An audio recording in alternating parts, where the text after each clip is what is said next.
Bonjour à tous, bonjour à toutes. Aujourd'hui encore, c'est un grand privilège.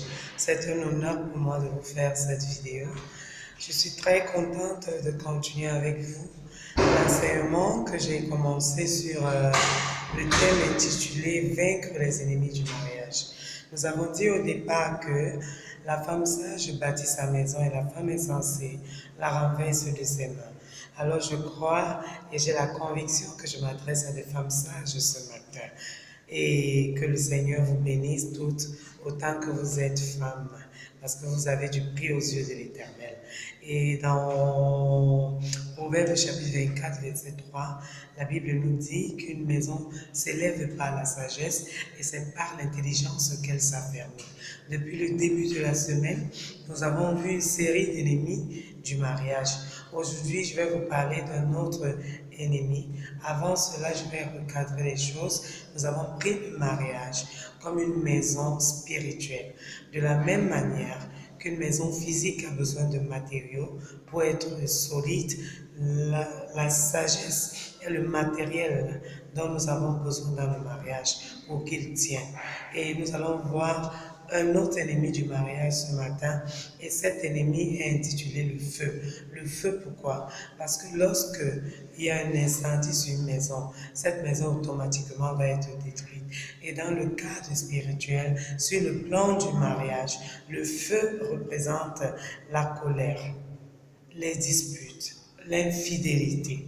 N'oublions pas que la Bible nous dit dans Éphésiens chapitre 4, verset 26, si vous vous mettez en colère, ne péchez point, que le soleil ne se couche point sur votre colère. Alors toi, mari, toi, femme, si tu es en colère contre ta femme, en colère contre ton mari, que le soleil ne se couche point sur ta colère. Ne dormez jamais dans la colère. Réconciliez-vous toujours. Trouvez toujours un terrain d'entente. Ne vous couchez pas fâché. Parce que quand vous vous couchez fâché, le diable vient s'interférer au milieu de vous. Le deuxième aspect, c'est les disputes.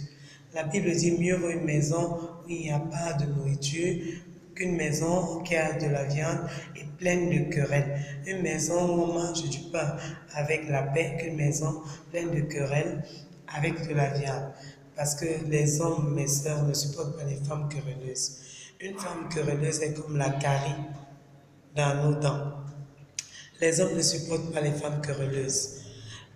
Quel que soit le degré de tension, de colère, apprenons à nous maîtriser. Apprenons à nous maîtriser. Ne parlons pas toujours quand nos maris parlent, parce que n'oublions pas que nous avons l'obligation d'être soumises à nos maris. Et c'est notre soumission qui amène nos maris à nous aimer. Donc, si tu es une femme querelleuse, je prie au nom de Jésus que le Seigneur te délivre de l'esprit de querelle ce matin. Le troisième élément, c'est l'infidélité. Aucun homme ne voudrait épouser une femme infidèle et aucune femme ne se sentirait à l'aise avec un homme infidèle.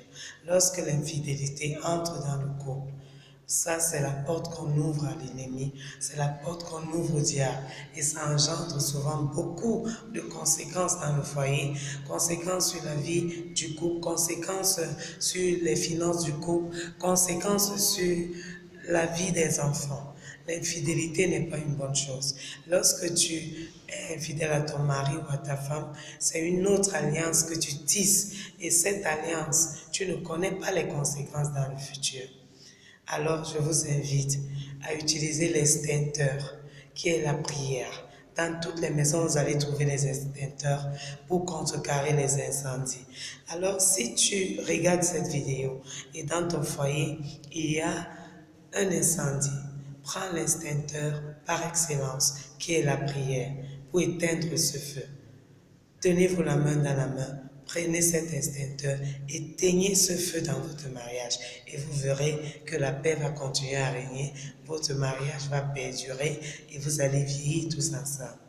J'espère que cette vidéo vous a béni. Si c'est le cas, abonnez-vous, aimez, partagez. Abonnez-vous à notre page Facebook Life Transforming World in Action ou à ma chaîne YouTube Queen Shaloma. N'oubliez surtout pas de partager à vos contacts, de laisser des commentaires et d'aimer. Et le Seigneur vous bénira. Shalom, shalom. Bye bye.